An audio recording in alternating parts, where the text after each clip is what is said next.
Bonjour, mon nom est Steven Guilbeault, conseiller principal pour la firme Copticom. Bienvenue au sommet Moving On 2019. Bienvenue à Montréal, Arnaud Leroy. Peut-être d'abord, donc vous êtes PDG de l'ADEME, une agence qui est bien connue pour les personnes s'intéressant aux questions d'efficacité énergétique, renouvelable, transport durable également. Mais pouvez-vous rapidement nous décrire un peu qui est et ce que fait l'ADEME? Alors l'ADEME, c'est un établissement public français qui dorénavant joue le rôle d'assemblier de la transition écologique pour notre belle République. Donc on s'occupe, vous l'avez dit, de mobilité, transport, question d'urbanisme, question du bâtiment, énergie traditionnelle, la question de l'économie circulaire, des déchets, de l'alimentation durable, qui est un sujet qui monte beaucoup, et de l'adaptation au changement climatique. Voilà, et on s'occupe dorénavant aussi pas mal d'accompagner le gouvernement pour la feuille de route de la neutralité carbone en 2050. Donc voilà, on a cet objectif et il faut construire justement la route, comment on va y aller, qu'est-ce que ça veut dire, sur quoi il faudra appuyer, comment on pourra inviter et inciter au changement de comportement. Donc c'est le bras armé du gouvernement français pour la transition écologique. Et donc on a simplement quelques chiffres, environ 800 millions d'euros de budget et un petit peu moins de 1000 agents. D'accord. Et l'une des particularités, je pense, de l'agence, c'est cette capacité-là de travailler avec différents acteurs de la société française, que ce soit des représentants de l'industrie, le monde syndical, le milieu associatif. Donc, les experts, vous êtes une agence qui a cette capacité-là d'aller chercher les connaissances et de mettre ensemble des acteurs qui n'arrivent pas toujours à bien se parler. Ça, c'est assez particulier. Alors, vous oubliez un acteur important, deux, l'État et les collectivités territoriales. Parce que parfois, c'est aussi intéressant d'avoir quelqu'un de neutre pour mettre d'accord le ministère de l'Agriculture et celui de l'Écologie, celui des Transports avec celui de l'Énergie. Voilà, c'est des éléments importants. C'est ce que je vous disais tout à l'heure, le rôle d'assemblier de l'ADEME et parfois de modérateur et parfois pacificateur, parce qu'il y a des éléments où on voit très bien que la transition écologique est quelque chose de pas simple. Non. Et il faut accompagner, accepter parfois le temps long, les difficultés pour quelques-uns. Des intérêts parfois divergents. Des intérêts parfois divergents. Et moi, j'ai essayé de positionner l'ADEME aux interfaces pour justement construire un petit peu cette volonté commune d'aller ensemble dans la transition écologique. Votre parcours est très intéressant. Donc, vous êtes quelqu'un qui avait fait beaucoup de politique, mais vous n'avez pas, comme vous me l'avez dit juste avant l'entrevue, vous n'avez pas fait que ça. Et même à travers la politique, la question écologique a toujours occupé une place importante pour vous. Oui, alors c'est le fil rouge de mon engagement. Moi, j'ai commencé mon engagement citoyen dans l'associatif, pour après bifurquer dans la politique en travaillant pour les Verts français au Parlement européen, au début des années 2000. De là, j'ai pu intégrer les instances européennes pour m'occuper de la mise en œuvre d'une structure liée à la sécurité maritime où j'avais en charge tout le volet environnemental, donc les espèces invasives, la question des changements climatiques, pollution de l'air. C'est intéressant, permettez-moi, mais vous parlez de sécurité maritime, mais pas en termes où généralement on est habitué d'entendre parler de sécurité. C'est-à-dire qu'ici, la sécurité, c'est l'immigration illégale, c'est les armes, mais vous regardez ça d'une perspective beaucoup plus globale. Parce qu'en français, en France en tout cas, on a un autre mot pour ça s'appelle la sûreté. Oui. Et donc on a distingué traditionnellement, la sécurité maritime, c'était les règles de construction des navires, avec un gros push depuis le Titanic, la Moco Cadiz, le Torrey Canyon, l'Exxon Valdez plus proche de chez vous, et qui inclut une grande partie environnementale. Ouais.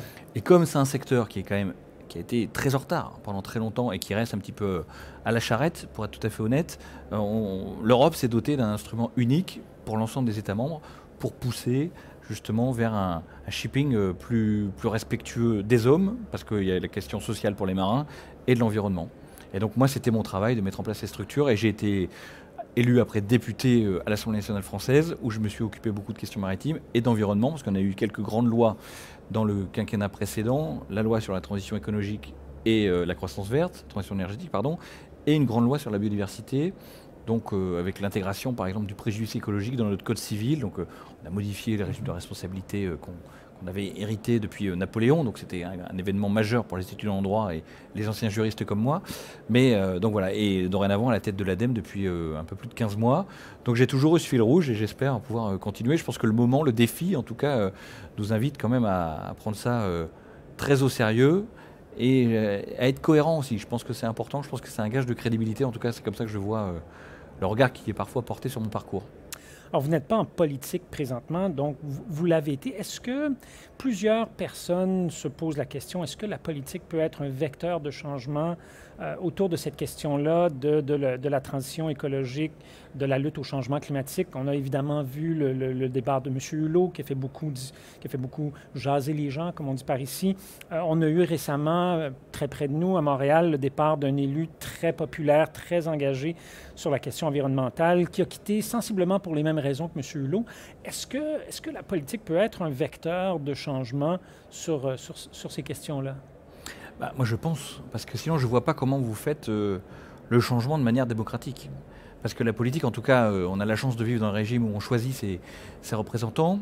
Donc c'est sûr qu'il y a un rôle important, vous mentionnez votre parcours dans les ONG, pour la société civile, mettre la pression, et quelques secteurs économiques dorénavant qui sont aussi en pointe sur les questions écologiques, mettre la pression sur des politiques qui parfois, on peut être honnête entre nous, c'est pas le sujet majeur. Par contre on a eu des élections il y a une semaine en Europe, ouais. Et avec une montée quand même du mouvement écologiste, on voit comme partout... On le voit ici aussi d'ailleurs. Exactement. Donc la vraie question, et moi c'est pour ça que je fais de la politique, c'est que si on veut que cette transition écologique soit aussi démocratique, et qu'elle ne soit pas imposée de manière radicale, extrême, il faut qu'elle soit portée par les politiques, qu'elle soit expliquée. Et le temps long, la problématique liée au pouvoir d'achat, la problématique d'aménagement du territoire, de mobilité dont on parle aujourd'hui à Moving On, tout ça c'est des choix politiques. Et donc c'est important pour moi, essentiel, que les politiques s'en saisissent. Alors après, il peut y avoir des déceptions. Ça, c'est là aussi peut-être... Le côté plus personnel des gens qui font soit carrière dans les ONG ou qui sont porte-parole d'une cause et qui ne sont pas confrontés aux arbitrages. Nécessaires en politique. Et quand vous êtes en politique, vous devez faire des arbitrages, des compromis, accepter de perdre un peu plus de temps sur tel ou tel aspect parce que vous savez que ça prendra 10, 15 ans et qu'il faut encore... on n'est pas simplement dans du pétitionnaire. Et c'est ça qui rend la chose, à mon avis, noble, compliqué certes, mais nécessaire pour les politiques d'être portés, de porter la question de la transition écologique. C'est un sujet important. Et moi, ce que j'ai vécu, j'étais porte-parole d'Emmanuel Macron avant son élection comme président. Donc je portais la question écologique pour lui dans la campagne. J'ai quand même vu beaucoup de personnes qui se radicalisaient et qui mettaient de côté la question démocratique, le choix et le rythme vers lequel on doit aller, parce qu'on doit prendre le temps d'accepter. On voit en France avec la question des gilets jaunes que vous avez peut-être suivi depuis Montréal. Donc oui, c'est important. Par contre, c'est vrai que c'est compliqué parce que la transition est difficile. Elle sera difficile parce qu'elle sera coûteuse pour les États, donc du budget. Il y aura des évolutions, des nouveaux métiers, des gens informés qui perdront leur métier. Donc il faut rassurer. Des grandes évolutions qui sont devant nous, mais qui sont nécessaires quand on voit le défi, les différents rapports, aussi bien sur la biodiversité récemment, le rapport 1.5 du GIEC. Il y a une obligation morale aujourd'hui pour tous les politiques à porter cette question écologique. Et l'importance du débat démocratique est d'autant plus importante qu'on voit une montée des extrémistes. Oui. On le voit en Amérique du Nord, on le voit en Europe, on le voit en Amérique du Sud également, en Europe de l'Est. Ne serait-ce qu'ici, au cours des 2 dernières années au Canada, toutes les élections provinciales ont été remportées par des partis politiques qui se préoccupent très peu de ces questions-là, donc des partis généralement à droite. Alors, c'est clair, vous avez tout à fait raison, à mon humble avis, de l'importance du débat démocratique. Une chose que j'admire beaucoup de la France, c'est la façon très, très, très méticuleuse, très programmée avec laquelle vous avancez sur la question de la transition. Alors que si on essaie encore un peu de comprendre comment on va le faire, vous avez déjà, par exemple, ce que vous faites sur le bâtiment, on est à des années-lumière de ça, et sinon on a un code du bâtiment national au Canada qui date d'un peu après l'âge de pierre, mais à peine. Alors que ce que vous faites, peut-être que vous pourriez nous parler un peu de comment est-ce que ça s'articule en France, cette transition-là? On peut prendre l'exemple du bâtiment ou d'autres à la limite. Bon, il y a des... disons qu'on a une loi fondatrice de 2015 qui est quand même très importante sur la vision, de dire voilà, en 2025, ça a été repoussé à 2035 par raison de pragmatisme, par exemple, nous allons baisser de 25% notre production nucléaire, sur laquelle on est très dépendant en termes énergétiques, nos centrales vieillissent, donc voilà, première question. Question du bâtiment, on a construit pendant des années beaucoup de logements, parce qu'on avait une électricité peu chère. Donc la préoccupation d'efficacité énergétique et d'énergie des bâtiments n'était pas un sujet. Aujourd'hui, l'électricité devient plus chère. On a des enjeux importants d'émissions, parce que c'est quand même la France a pris des engagements forts. Le fait que la France se présente comme le fer de lance des accords de Paris, qu'on accepte d'accueillir la COP 21 alors que personne n'en voulait. Donc non, mais c'est une réalité. J'étais député à l'époque, je me souviens bien des discussions. J'y étais. Il y a beaucoup de gens qui disaient à François Hollande non, il ne faut pas le faire, parce que ça serait un échec. On a réussi, une mobilisation massive, de notre réseau diplomatique et aussi des secteurs économiques qui ont compris qu'il y avait quelque chose. Donc on a construit ça ensemble et on essaie d'avancer par programmation, en disant voilà, il faut qu'on soit là dans 10, 15 ans. Donc c'est aussi, par rapport au Canada, nous sommes dans un État très centralisé, dont on voit les limites aussi parfois quand il faut déployer la transition écologique, parce qu'un autre élément, au-delà de l'aspect démocratique, c'est que la réponse et la transition écologique se fera à travers les territoires. C'est Montréal ou la telle province qui va prendre des mesures, parce qu'il y a un sujet de construire des écosystèmes résilients. Et ça ne se fait pas depuis à l'échelle locale. Voilà. Ça ne se fait pas depuis la capitale fédérale ou la capitale nationale, comme chez nous depuis Paris. On peut adopter les grandes orientations, mais le déploiement... Mais la mise en œuvre, elle se fait à ce niveau-là. Et je reviens sur ce que vous disiez par rapport au débat démocratique. Et je pense que c'est important de travailler à un récit, justement, positif. Et c'est ce qui manque aujourd'hui par rapport... Pourquoi on a cette montée des populismes partout? Parce que je pense qu'on n'a pas encore eu de politiques qui ont réussi à dire voilà, la transition écologique, c'est quelque chose de positif, ça créera de l'emploi, ça créera de la résilience, ça maintiendra la paix et on peut y aller. Améliorer la qualité de vie de nos voilà. Et donc, la question d'un nouveau contrat social, écologique, d'un nouveau, une nouvelle utopie un peu démocratique, comme on a pu avoir sur l'émergence des États de droit après la guerre, des choses comme ça, aujourd'hui ça manque. Et donc la facilité, c'est de tout détruire, de dire que c'est nul. On doit faire face aussi à un élément qui est quand même pas anodin, c'est le vieillissement des populations. En tout cas, on a les mêmes phénomènes, je pense, dans toutes les démocraties occidentales. Donc c'est pas nécessairement un sujet pour eux, parce que c'est pas quelque chose dont on a parlé depuis très longtemps, qui a été très longtemps très militant. Et à l'inverse, on voit chez les jeunes, chez les enfants, dans les programmes scolaires, et vous le voyez aujourd'hui avec ces marches du climat, ces grèves du climat, une grande préoccupation, une certaine aussi radicalité, et une demande de compte.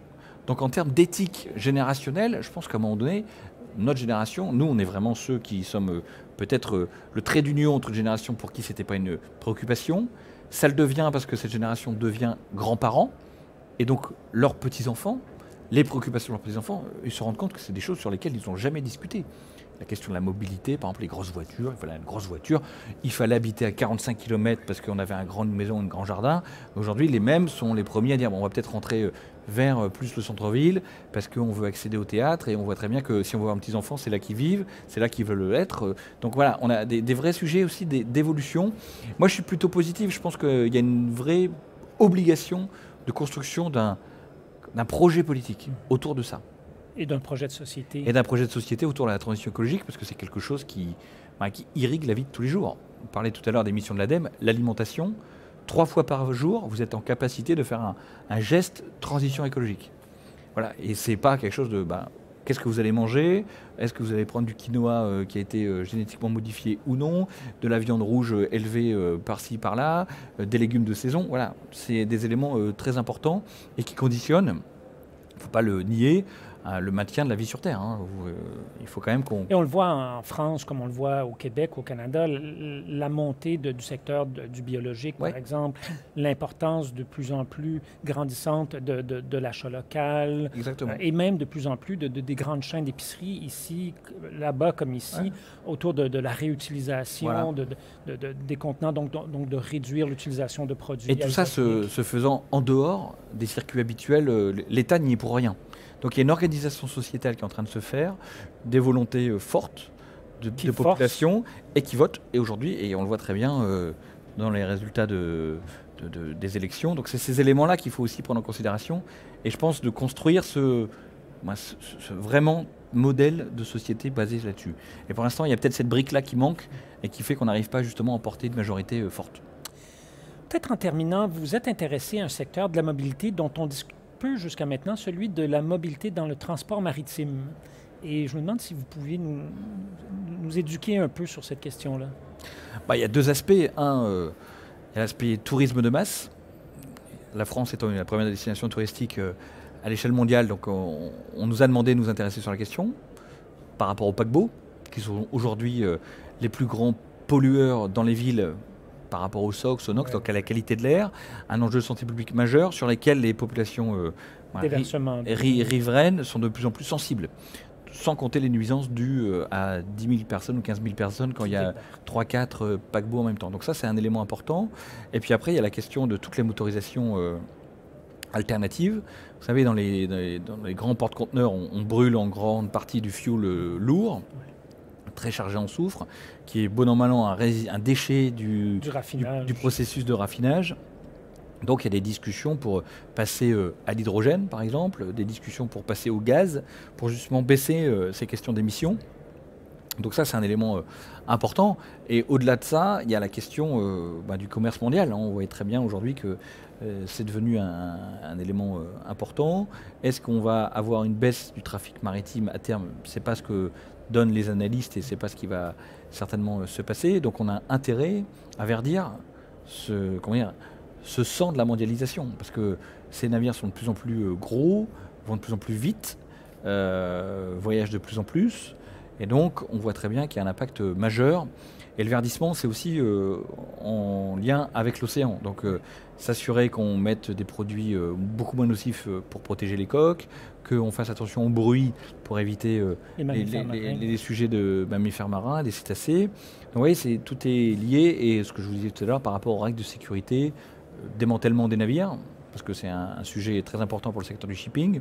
Voilà, qu'on fasse ça dans les bonnes conditions, qu'on soit en capacité de réutiliser l'acier issu des grands navires, de développer un marché de seconde main pour certaines pièces de navires. Donc vous voyez, il y a quand même pas mal d'aspects. Mais c'est vrai que l'aspect... L'adaptation de l'économéie circulaire, finalement, au secteur du transport maritime, comme on le fait dans plusieurs autres secteurs maintenant.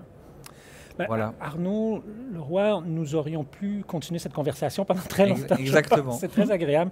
Merci beaucoup et bon sommet Moving On 2010. Merci beaucoup en tout cas pour l'accueil à Montréal. Merci. Au revoir.